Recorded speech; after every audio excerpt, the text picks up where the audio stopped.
bạn sự xây nó kia cho chúng mìnhខ្ញុំបាទនៅនេះខ្ញុំមកប្រាប់ពីរបៀបចូលលេង server Mikita MC មុនដំបូងយើងត្រូវការបង្កើត account ដែលបង្កើតនឹងភ្ជាប់នឹង Gmail មួយសិនហើយនៅគេកែ setting តាមខ្ញុំសិនមកនេះ account ដែលយើងបង្កើតហើយឥឡូវយើងចូលទៅចូល server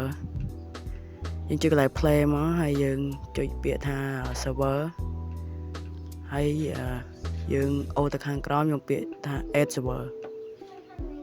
ចុចលើហ្នឹងមកគ្នាហើយអាខាងលើយើងវាយ name មកដែលឈ្មោះ Mikita មកអាហ្នឹងចង់ដាក់មិនដាក់ទៅអ្នកគ្នាហើយយើងតបពីវាយ name មកយើង server address តែវាមានឈ្មោះ Mikita.ink មក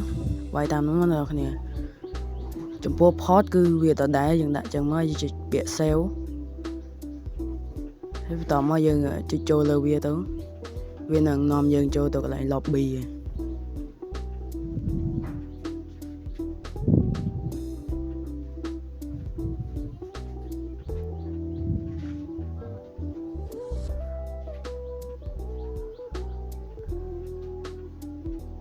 ហើយអ្នកនរគ្នាកុំភ្លេចជួយចុច like និង subscribe ឲ្យ channel របស់ខ្ញុំម្នាក់មួយផង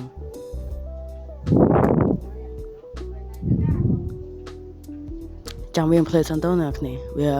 ពង loading ចូល server ហើយ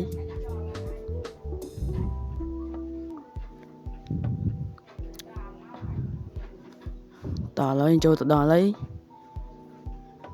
សាប់ខ្ញុំវាកាំងរៀងឡែកតិចហើយអ្នកគ្នាយើងចូលទៅយើងឃើញមានទង់ជាតិ2ហើយនឹងផ្ទះដែលម្ចាស់ server គេសាងសង់មកហើយនឹងឃើញតារបស់ខ្ញុំហើយចុចចូលទៅ NPC ហ្នឹងទៅ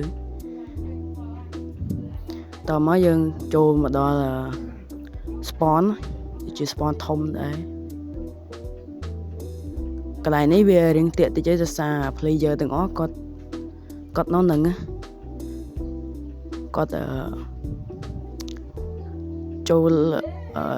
វាយមេវាយអីនៅនឹងច្រើនទៅធ្វើឲ្យសាប់យើងតាក់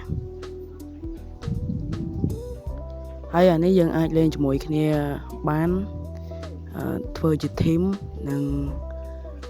survival ឬក៏លេង PVP ជាមួយគ្នាតែអីហើយយើងដើរមកមើល NPC ទាំង3រូបនេះទៅដែល NPC ជាមនេះគឺជាកន្លែង PVP mine ដែលយើងអាចទៅកាប់ដៃកាប់វាក្នុងបានបើកន្លែងនេះគឺជា random teleport ហើយlên spawn របស់យើងអាច claim បានហើយនេះអ្នកគ្នាមើលតាមហ្នឹងទៅចំណែកកន្លែងនេះកន្លែងវាយ zombie បាន drop របស់កន្លែងវាយមេវាយអីហ្នឹងវាមានរបស់ច្រើនលេងគួរសមដែរមើលតាមហ្នឹងទៅគឺ lobby ឯងធំល្អដែរ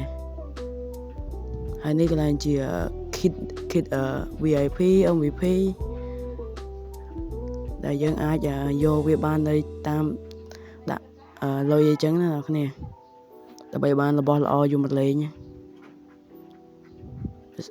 បើសិនយើងចង់បានរបស់ច្រើនយើងត្រូវចំណាយលុយច្រើនដែរតែបើសិនយើងនេះយើងអាច AFK យួរ key យកមកបើកបានតោះឥឡូវវីដេអូយើងមានតែប៉ុណ្្នឹងឯងអ្នកគ្នាបើសិនអ្នកគ្នាចង់ចូលវាយតាមខ្ញុំបាននឹងបើក setting តាមខ្ញុំហើយយើងត្រូវការបង្កើត account ដែលត្រឹមត្រូវមួយទើបអាចលេខបានបាយបាយអ្នកគ្នាសូមចុច like និង subscribe ម្នាក់មួយផងបាយបាយ